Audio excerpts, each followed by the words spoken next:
Welcome to Get Wet with Marla. I am Marla. This is a deep dive into dating and relationships. We have different topics, different guests each week. And today we have Jim. What's up, Jim? Hi, everybody. Thank you so much for coming. This is your first time here. It is. Are you excited? I am. I'm rearing to go. Jim is obsessed with the balls, apparently. I am, right? I mean, who isn't? Who wouldn't be? All right, so let's just dive right in here. Now, I have a question, Jim. Do you think that it is important to state your intentions to somebody that you're asking out for the first time? So do you think you should tell your intentions to the person that you're asking out? And how do you feel at home? Do you think that's necessary? It's the first time you're going out. Should you state your intentions? Meaning, like, do you say, hey, I just want you to know I'm not really looking for anything. I just want to be friends. Or, hey, I'm really looking to get married in the next year. Or, hey, like, do you think that's important right away, right from jump? What do you think, Jim? I do. I mean, I think that, I think that's one of the problems with the dating, nowadays is that people don't state their intention, or they don't know what they want, or, I don't know what I want, I'll figure it out, as it comes along. Well, if another person, has different intentions, then it's going to end up bad. Yes. Well, I will tell you this. I think that once you get to know somebody a little bit, I think stating the intentions is very, very important. So for, like you said, you don't want one person thinking one thing and the one person thinking another. However, on a first date, how do you know your intentions? Like, if you just met this person, like, maybe you don't quite want to jump in being like, listen, I'm trying to get married within the next year. I want to make sure that I have a nice house. I want to make sure that there's a car. I want to have 2 dogs, 3 kids. Like, I don't know that, like, right away, if you state that type of intention, if it would maybe scare some away. What do you guys think at home? Let us know in the comments, because I'm really curious, because I think it could go both ways, right? Like, for example, let's say you've been friends with somebody for a really long time, and you like them, but as a friend, but you'd like to go out with them, right? You want to go out with them, but you don't want to cross that barrier. Do you let them know? Like, if you're like, hey, let's go grab dinner, and then they're thinking maybe like,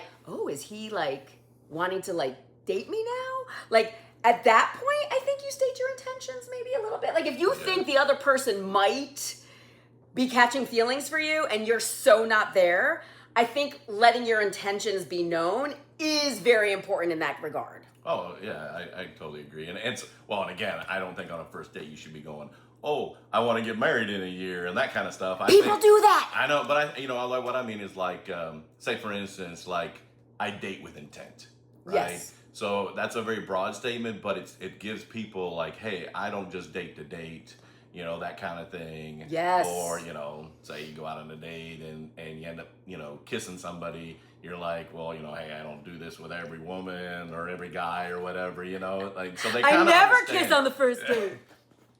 I can't say that for me. I mean, it kind of depends. I mean, it depends on the flow, both This people has gotta never be happened into before. it. Yeah, right. Right.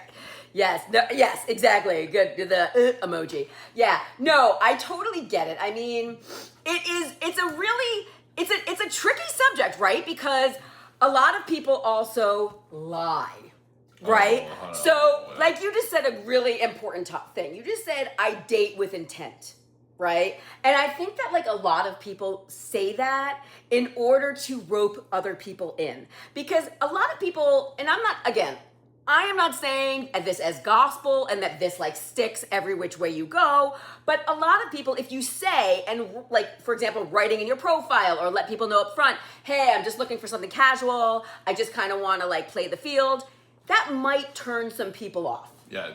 You know what I mean? Now, there are other people who do feel the same way. Perfect match, go casual it up, fling it up, do whatever you want. But for other people, it would turn them off and you would be blocking out a whole lot of people that you might want to go out with. So it's almost easier for some people. They lie, which I'm against lying, by the way, and they'll say, 100. right, I'm dating with intent, or I'm really looking to find that special person. Now, mind you, it doesn't always happen. Like, if you go on a hunt, it's not like you're going to be able to hunt. You know what I mean? It's like sometimes the dog's in the valley, sometimes it's not, right? But if you put it out there that you are looking for a certain thing, you really should be. What is it? I see this like little hair flopping all over the place, and it's really annoying me. Does anybody notice that? Okay, I'm having a hair faux pas. All right, neither here nor there. I digress. I was afraid it was, the shine off the top of my head or something. No, your head is looking great.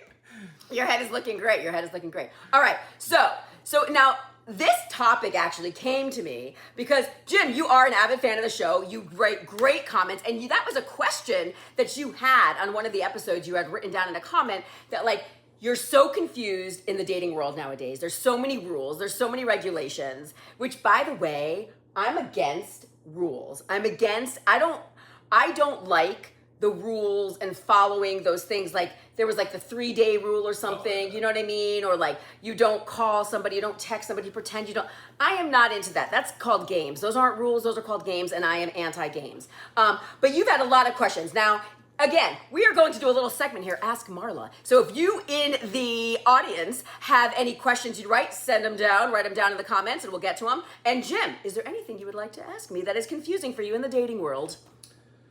Oh, let's see. Oh, there's a lot of confusing things, and I agree with you about the whole game playing and rules and everything. I tried that, right?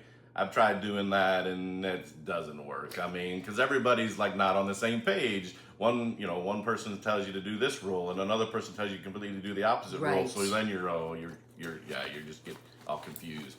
So I had a scenario happen, and I'm curious how you feel about this. So I love this. I went on a date, and I won't make it a long story because it is kind of a long story. But anyhow, details. Reader's Digest. Yeah. So anyhow, get to the end, right? She has a few drinks. She has a couple appetizers. I have a meal because I'm starving because I didn't eat all day. Yeah. That kind of thing. I had a drink or whatever. Get to the end of the date. Mm-hmm. Obviously, I say, I'm going to pay. Okay. She's like, no. And I'm like, no. Like, you haven't had a lot, and I got it. And she says no for the second time. Very nonchalant, but it was a no. Okay. All right. We part, kiss her on the cheek, 10 minutes down the road, I get a text. Basically saying, I'm not going to be a man in a relationship. I'm an independent woman. And you actually even took the food home, and I even paid my part. And I'm like, what? You offered to pay. I offered to pay not once, but twice. And she said no. Yeah, and see, I have girls, right? And so I have always taught them to be independent women.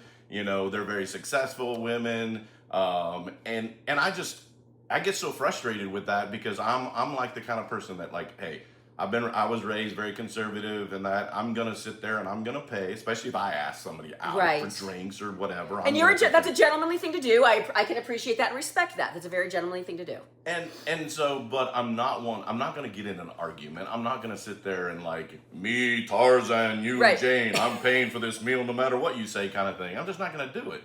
And I was just like, what the? Okay. I like this scenario. Not that you went through it, but I like to discuss the scenario. First of all, now we've spoken about this before. Mixed messages, mixed signals. Now, if you tell somebody something, they are going to take that as your word. If you say no, it's no. If he's offering to pay and you say, no, I got it, then you know what? You got it. If you really wanted him to pay, which he offered to do twice, then you should have said, oh my gosh, thank you. That is so nice. You really didn't have to do that, but I am so appreciative. Now that would have been the proper thing to do. Why in the world would you set up a scenario for yourself by saying no twice, then paying, and then complaining about it? You're not allowed to do that. No. And get sympathy about that. No. You can't tell somebody something and then get sympathy. There was a topic that I broached very briefly early on, and it was that it's like when a girl says, or a guy says, leave me alone, I need space, please do not call me, I do not want to talk to you right now. So what do? You give them space. You leave them alone because you're respecting their wishes. And then 24 hours later, or even less, they are complaining, why haven't they reached out to me? I can't believe this, they're not fighting for me. They should have tried to talk to me about this. And I'm like, wait a minute. Didn't you say, please leave me alone? Respect my wishes. I need some space. Like, that's what they're doing. So you cannot put up some, flag in the ground, stand by it, and then complain why everybody is following suit. You're setting the rule. Like, you're the one who said what you want. We're giving you what you want. Don't then complain and throw it in our face. So I would say to you, Jim, that you dodged a bullet, because if it's gonna be, that's just like the tip of the iceberg. That could have been any scenario where it was like, no, why did it, no. You know what I mean? So good thing it was just some appetizers and a few drinks. Like, you know what I mean? Yeah. Oh my gosh, yes. I got another one good one. Oh, good. I got another This is good one. great. Oh, I love Ask Marla. Okay, go ahead. So you're sitting there and you're on a date, and you learn through conversation and that the person has had a recent kind of breakup, Okay. And you're like, okay, this is a first date, and you think the intent of the date is we're dating, or this is a meet date, right? Okay, yeah. Okay. Wait, let me ask you just quickly, and for the players at home here, is this a first date, or is this like we've now dated a couple times? So we kind of met out and about, Okay, so dance this kinda isn't thing. like a blind date. Yeah, like not a blind date. you know each other. Yeah, okay. know each other. Okay. And great. so you decide to meet for drinks and Yep. everything. Well, you learned that actually this person had been dating somebody and kind of broke up recently. Okay. And during the conversation, they bring up the fact that they broke up here recently, and they say specifically, "I'm not sure I'm in the right headspace to date." Okay. How would you interpret that? Okay. So that is a bit of a defense mechanism. Okay. So, and sometimes it is true. I will be honest and say that I have been in that scenario where I had come out of a bit of like a destructive, I don't want to use the word destructive, but a bit of a destructive relationship. One that maybe wasn't all, roses and fairy tales. And maybe right after that, wasn't sure if I was really ready to jump immediately back into a relationship. So saying like, I don't know if I'm in the headspace, or I don't know if I'm really ready to get back into a relationship, was what I would say to people, while still leaving a door open that if for some reason I were to meet the man of my dreams, oh, you got the rubber ducky. That if I were to meet the man of my dreams, the door would still be open. You know what I mean?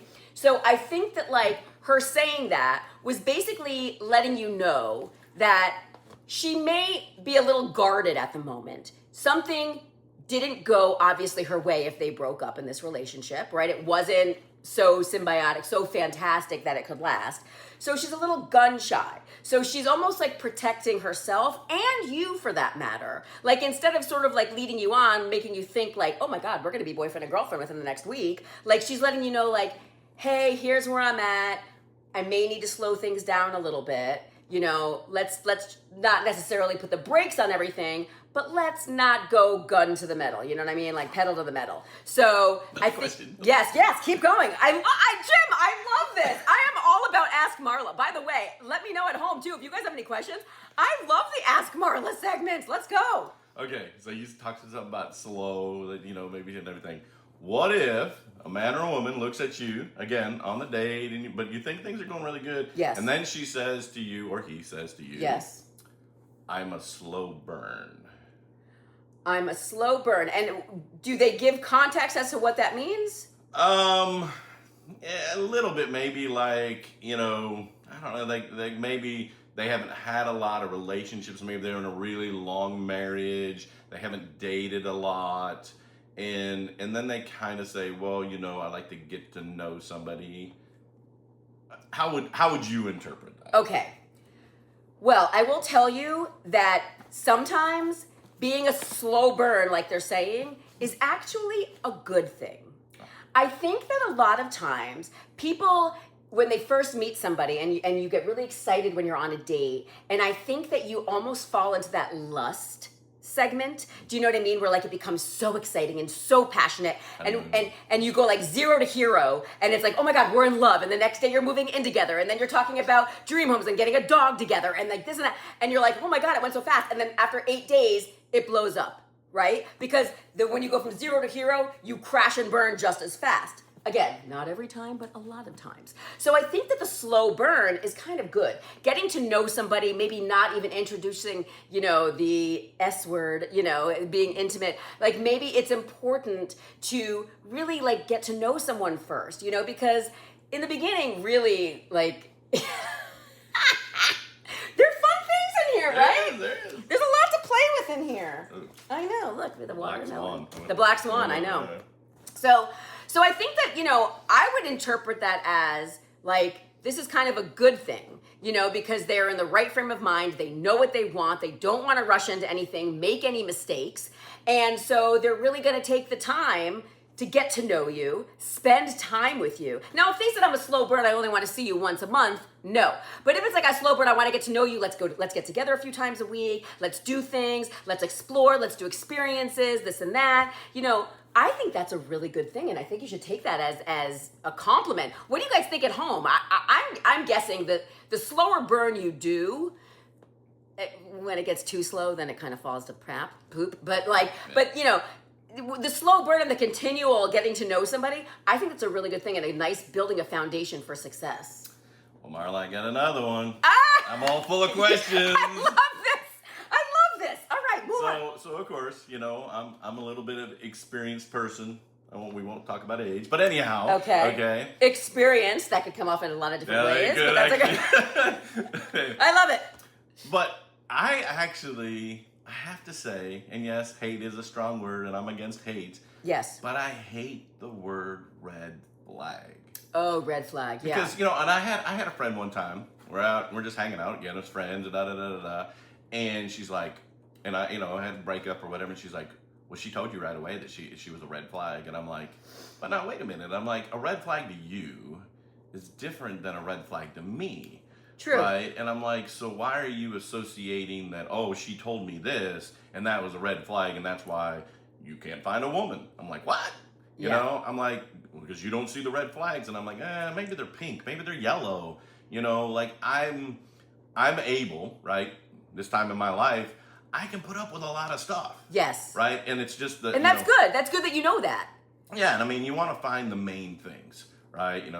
If somebody's, like if you don't want a smoker, well, you got to be upfront with somebody and say, don't wait for the third or fourth date to find out that they're vaping or smoking and you're totally against that. Like, don't do that. Right. Like, be upfront with some of those things, obvious if things start getting a little bit more physical, smooching and everything else, and you're like really maybe a slow burn or like that's something like, hey, I don't go to the S word until it's an exclusive relationship. Yeah. I think somewhere like as things start developing physically, you need to be upfront with that. Right? 100%. And if it doesn't matter like when, well then just let it flow as it goes. Yes.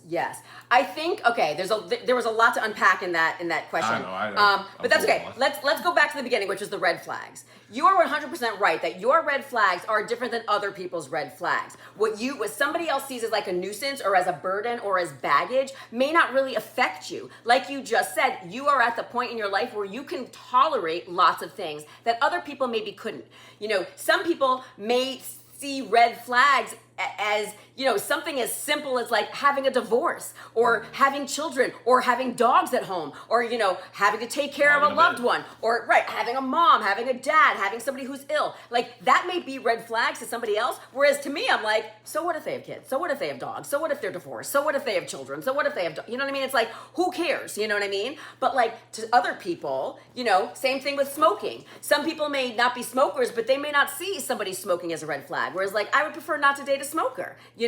So red flags are not across the board. Neither are green flags. Now, I never knew what green flags were, but apparently green flags are the ones that you're supposed to look for that are like the positive things that come into a relationship. Now, again, your green flags may be different than my green flags. Somebody may not care that somebody's coming into a relationship with a ton of money. Somebody may not care that somebody's coming into a relationship with whatever it is that they think is a positive for them. Even if it's being a smoker. I'm a smoker, so, I mean, I'm not, but it's like, if I was a smoker, finding somebody that's a smoker would be a green flag, right? We're both smokers, this is great, we can get along great, whereas to somebody else, it's a red flag. So never kind of like listen to when people say red flags, green flags. It has to be what you think is a red flag or a green flag. And again, I've never really sat down and made that list of like, oh, I like this person because, but here are his red flags. That's like, I don't do that. I would say if I've ever done that before or discussed it, it would be like a pros and cons list. I don't really use the term the flags because it just, I don't know. For some reason, it is a little off-putting to me. Because it's like, oh my God, I don't want to be somebody's like red flag. You know what I mean? By the way, I love the color red. Nothing wrong with it. But I certainly don't want to. I like green. Right, and I like green. Yeah, I like green too. Green's my favorite color. Did you know that? It's mine too. It is? Oh, my God! I love the color green. I think it is fantastic. Now, the other thing that you had said, did I answer that correctly? The red and green flag? Okay. Yeah. So, but the other thing that you had said was going with the flow. And I think that a lot of people have a tough time going with the flow. A lot of people have a tough time living in the moment. They have a tough time, just waiting to see what happens. People always either want to live in the past and do things that they, follow patterns that they followed or get corrected by things that they've been through, or they want to look into the future and try to drive that ship and make it go a certain way. Instead of just going with the flow and trying to see like what's happening in the moment and am I reading signs well and like are we communicating and it's like is this gonna work, is this not, like instead of like, which I think is very, very important. And so I think like for me, I've always been a go with the flow type of person when I can. When I can. I think that back in the day, I would really try to drive the ship. I would try to make things go the way that I wanted them to. But then at some point, I just gave up and I was like, let me just go with the flow. And I have to tell you, going with the flow, so much better. So much more productive, so much better. Spontaneous. Yes, spontaneous. That was the thing I had to work on the most, actually. After my long marriage and divorce and that, I was like, always at work and always planning and everything. And my best friend, she's like, well, you need to learn to be a little more spontaneous in your life. And so that's what I worked on. That's good. And it's great. It's great, isn't it? Like being spontaneous, flying off the, handlebar, just going by the seat of the cup, like just all that stuff. It's fun. Because it's like an adventure and you never know what's going to happen. Now, like, I cannot believe this because I literally feel like we've been talking for 30 seconds, but it is time to move to our next segment. Oh. I know. So I hope I was able to answer some of your questions. And I got plenty more. Well, you're going to have to come back. Yes. Okay, will you come back? 100. I love it. All right, good. All right, so we're going to move to the next little segment here. Hold on. I got to get my little book. All right. I got to reach. Oh, goodness gracious. All right, here we go. Get donuts. Yeah, get donuts. There should be another swan in here. Oh, look, there's a flamingo. I like a flamingo. Yeah, there's a flamingo. All right, so here we go. This is the hot or not segment, right? So basically, you're going to tell me like if it's good or bad, like hot or not, right? Okay. All right, here we go. Flirting with a server when you're on a date. Not. You would be surprised how many people think that that's cute and funny. There's so many guys and girls, they're sitting on a date and they'll be like flirting with the server. Guys. Oh, I had that happen several years ago. And, like, she wanted me to pay the meal and everything, and she flirted with the waiter the whole entire time. And I'm like, really? Like, you think I'm going to pay for this meal after you flirted with him and, like, right? didn't even barely talk to me? It's so disrespectful. Like, listen, I am somebody who goes out of my way to be friendly to the servers, like, whether it's a man or a woman, friendly. But not flirting, especially on a date. Come on, people, get it together. Let's be respectful of some time and energy and the companion that you're with. All right, here we go. 2, driving yourself to a dinner date. Hot or not? Well, I mean, I think it depends on the date, right? So, so again, I mean, I've met and talked to a lot of people, especially women, that because of some crazies out there, and there's a lot of crazies out there, that like I don't ask in the very beginning to go pick them up. But now when I start getting to like the 3rd and 4th, or I feel like there's a really connection, then I'll be like, hey, and I offer, right? You just offer. She said no, it's no, but then you offer to go pick them up, or or meet them somewhere. Like if it's a distance, maybe meet them somewhere, and then you drive together and you drive them somewhere. But In the beginning, I think it's really a nod because like you don't even know this person, and Yes. I don't want them in my car if they're cray. No, you're 100% right. I would say, yeah, driving yourself to a dinner date, especially when it's the first date, second date, hot. Like, you want to drive yourself. Yeah. That was like, it. right. No, you got it. You nailed it. You got it, Jim. Because, you don't know. I mean, I think that it's always lovely and it's always nice and it's always appreciated when somebody offers to pick you up. But I think that in today's day and age, you don't really know who you're going out with until you've gone out with them, and even then, you don't even know. Hence, you've seen all these like little documentaries on like Netflix and stuff like that. I'm still single. Yeah, my lord. All right, so driving yourself very high, like drive yourself, it's totally fine. But after a while, then it's like if you're getting into the point where you're getting into a relationship, pick them up. Let's go. All right, go together. All right, here we go. Picking up the tab, hot or not? For a guy, well, I've literally had Even a women like girl. be like, I got this. Yeah. And I'm like, I think it's hot. hot. Yeah, I think it's hot. Yeah, Showing your appreciation. Yeah. I think, first of all, like I am so appreciative and so I am so thankful like every time like a man takes me out, and he pay and this and that. And if I continue to go out with this guy and every once in a while I'll just surprise him and pick up the tab because I think that it's so important to show your appreciation. That is so hot because Yeah. like you start getting into as a guy, right? And you're always paying, and then you're starting to wonder like, is this expected? Right. So women, I'm just gonna put it out there. If a guy's been paying on a regular basis, and especially if like you set up the date and set up where you want to go, you're like, hey, I really want to go to this place. Plan it out that you're gonna pay, even if it's like you go to the waiter or something like that, and don't even say it in front of like, hey, I'm gonna pay for this. Don't even give him the check, kind of thing. I mean that is like hotter than hot. I agree. I am a big proponent of like showing your appreciation, right? Like I'm not saying like, and I'm not somebody who's like, oh, let's split the tab. I'm not in fourth grade. I don't go Dutch. You know what I mean? It's like either you're gonna take me out to dinner or I'm gonna surprise you and take you. But I'm not a Dutch person. That's to me, that's not. So yeah, I think that's totally hot. All right, let's see. Oh, we gotta get through these. Okay, telling someone how you feel. Ooh, that's a tough one. Is it? It's scary, but scary. I'm gonna go with hot. Because if you don't tell them how you feel, then it's never going to go anywhere. You have to let somebody know how you feel. But I wouldn't like I think it vomit depends on how you tell. Right. I wouldn't vomit your feelings on them. Like I like a little bit of I love banter. Yes. I love banter. The And best. so it might be kind of like, hey, Marla, I like you a little bit. Like Just a little. Just this big. Like I like you, Elizabeth. Right? And so it's playful, it's funny. Yeah. So yeah. I mean, it's hot, but it can also be overwhelming if they like tell you, you're the greatest thing since sliced bread.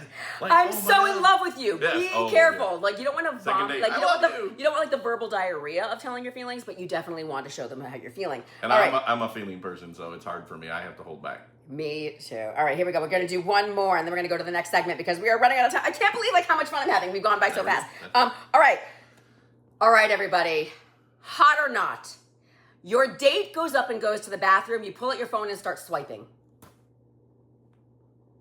Oh, well, the swiping, that's wrong. Like, I'll check Not. the messages and stuff like that. That's a definite big not. If you're swiping looking for, like, text from other men or other women, come on, really? Because what if that person comes up behind you and sees that? I mean, I would just, like, walk out. Like, How rude! Yeah. Like, and by the way, I've seen this so many times and heard about this so many times. Like, the person just opens up their Tinder or their Bumble or and I'm like, you were in the bathroom? What? Like, what is going on? So yeah, that is not hot. All right, so listen, we have more, but we're gonna get to them next time. All right, so here we go. Now we're gonna move to our little trivia part, and because we're running out of time, we gotta kind of like scurry this thing along here. But like this, I found very, very interesting. Okay, so based on anecdotal data, what is the percentage of married women that actually remember their first date? When and where and what it was. What is the percentage of married women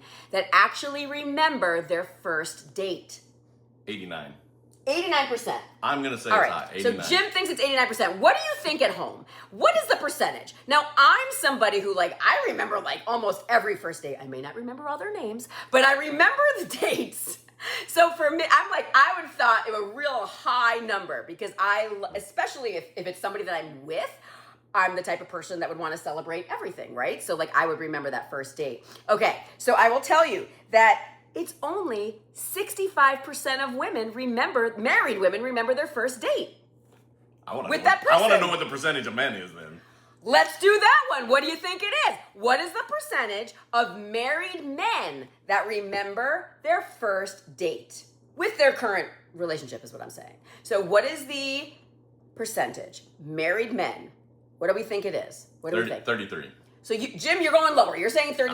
100%. 100% lower, Guys, right? Most guys don't. Right. Guys, why would they remember? People at home, what do you think? Do you think the guys, why would they remember? Do you think it's lower? We already learned that women is 65%. I think you are all going to fall off your chairs when I tell you this. Everybody hold on tight. 80%. Oh my God. 80% of men remember the first date more than the women. I was floored. That is pretty. Is that crazy? Well, then why do we get beat up for not remembering things? Right? I know. I don't understand either. This is crazy. Anyway, Jim, I cannot believe how fast this went by. This was so much fun. Did you have a good time? I had an amazing time. I love it. I love it. People at home, I hope you had fun. Please don't forget to like, comment, share. We will get back to all of the comments, I promise. And join us next time on Get Wet with Marla. Bye.